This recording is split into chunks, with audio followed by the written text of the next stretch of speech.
In Synapsis, homologous chromosomes will pair up in order for meiosis to be able to continue. And so, to demonstrate this, we'll be using two organisms that will both have crossovers at their JK region. So here we have individual 1, and we can see that it has a chromosome MLI centromere JKHG, and then it has a chromosome GHI centromere JKLM.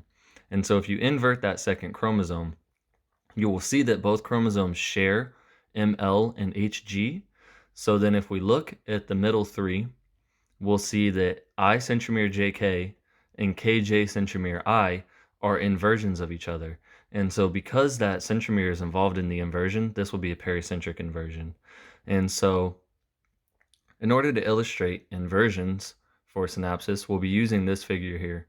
So after synapsis occurs in a pericentric inversion, we're going to have 4 chromatids created that could either have a viable gamete or not have a viable gamete, and that'll be split 50-50. So 2 viable gametes and 2 inviable.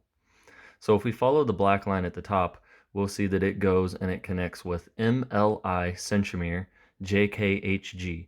So that is going to be gamete MLI centromere JKHG, which is a viable gamete. Then if we look to the green, we will see that it goes MLI centromere, and then at JK it crosses over, so it's now going to loop back on itself and finish LM. So it's going to be MLI centromere JKLM, which is going to be inviable because there's duplication at the L and the M. Likewise, with the blue, we'll see a similar thing happening. It's going to go starting from the right, GH, KJ, centromere, I, loop back on itself, and finish HG. And so because it has duplication at the G and the H, we're going to also see that this is an inviable gamete. Okay, and then the fourth and final gamete, which is viable, is going to be the bottom black line. It's going to go ML, loop under to K, then go to J, and then centromere IHG. So it's going to be MLKJ centromere IHG, and that is a viable gamete. So we can see that 2 out of 4 gametes are viable. All right, so our second individual is going to be MLI centromere JKHG, and then GHKJ centromere ILM. But you can invert that, and then it's the exact same as the first chromosome.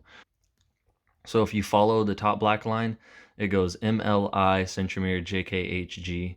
The blue goes MLI centromere crossover JKHG.